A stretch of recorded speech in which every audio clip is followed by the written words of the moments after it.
I lied to my mother-in-law while she was dying of cancer and took something she trusted me with. She passed without ever knowing the truth, but I live with the guilt every day.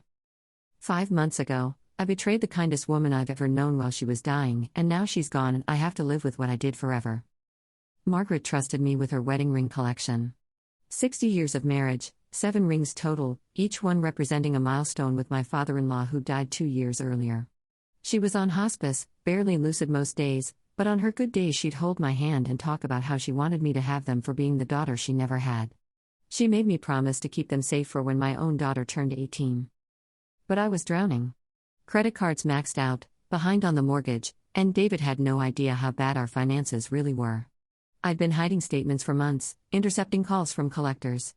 The affair with my boss had started as just flirting over late-night work sessions, but it escalated when he promised to help with our money problems if I just spent more time with him. When Margaret handed me that velvet jewelry box during what I didn't know would be our last coherent conversation, something twisted in my chest. I held those rings and saw dollar signs. Vintage diamonds, platinum settings, probably worth 30 grand easy. Enough to buy me time, to keep David from finding out about the debt, to make everything okay again. I told myself it was temporary. I'd pawn them, get the money, pay everything off, then buy them back before anyone noticed. Margaret would never know. She was so weak, so confused on her medication. Sometimes she forgot my name. Sometimes she thought David was still 8 years old. The pawn shop owner barely looked up when I walked in 3 days later. He weighed them, squinted through his little magnifying glass, and offered me $12,000. I wanted to negotiate, but the way he looked at me, like he knew exactly what kind of person brings in dying woman's jewelry, made my skin crawl. I took the money anyway.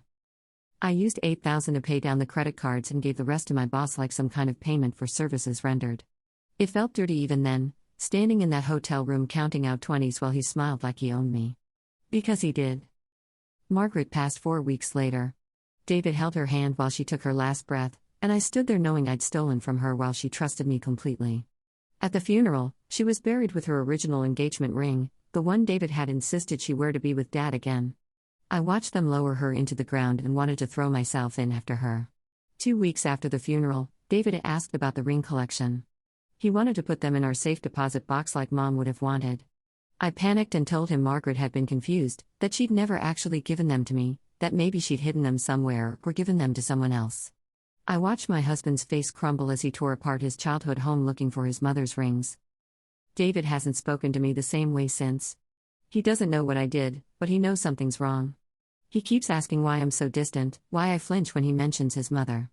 Last night he found me crying in the kitchen and asked point blank, "Did you do something? You've been acting guilty ever since she died." I couldn't tell him. I can never tell him. It's been 6 months since Margaret died and my life is unraveling in ways I never imagined. The money's gone. All of it. The credit card debt came back with interest, the affair ended when my boss got bored, and I got fired when his wife found out and made a scene at the office. David still doesn't know about the rings, but he's starting to piece together that something's terribly wrong. He found the bank statements I'd been hiding. Sat me down at the kitchen table with everything spread out like evidence at a crime scene and asked me to explain where $12,000 came from and when in the span of a month.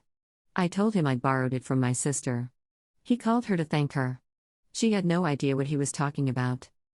The worst part isn't even David's disappointment or the way he looks at me now like I'm a stranger. It's my daughter asking why Daddy seems so sad all the time, why Grandma Margaret's rings aren't in the special box she'd been told about. 8 years old and she already knows something's broken in our family. I tried to get the rings back. The pawn shop owner laughed in my face when I came in with the ticket, offering double what he'd paid me. He'd sold them within a week to some collector in California. Gone forever, just like Margaret's trust in me, just like David's faith in our marriage. David hired a private investigator. Not for the affair, he doesn't know about that yet, but to trace where our money went. He thinks someone's been stealing from us, using our accounts fraudulently. He's being so gentle with me, thinking I'm a victim too, and it's destroying me more than if he just screamed. I keep Margaret's obituary folded in my wallet. Beloved wife, mother, and grandmother, known for her generous heart and unwavering trust in others. I read it when the guilt gets so heavy I can't breathe. She died believing I was good, believing her precious rings were safe with someone who loved her. My sister won't return my calls since David contacted her about the money. My friends from work don't know I got fired yet, but they will. The affair partner blocked my number and acts like I don't exist when we run into each other around town. I'm completely alone with this secret. Last week, David's cousin mentioned finding an old photo of Margaret wearing all her rings at their anniversary party. She posted it on Facebook with a caption about how beautiful they were and wondering what happened to them. 17 people commented asking the same question. David liked the post. I threw up in the bathroom at work reading those comments. I've started having panic attacks thinking about David finding out. Not just about the rings, but about everything. The affair, the lies, the way I took advantage of his grief to cover my tracks. When he learns the truth, he'll realize his mother died thinking she was giving her treasures to someone worthy of them. There's no fixing this. No buying them back, no explaining it away, no version of this story where I'm not the villain. I betrayed a dying woman's trust for money I wasted on an affair that meant nothing. I let my husband blame himself for losing his mother's final gift when I'm the one who threw it away.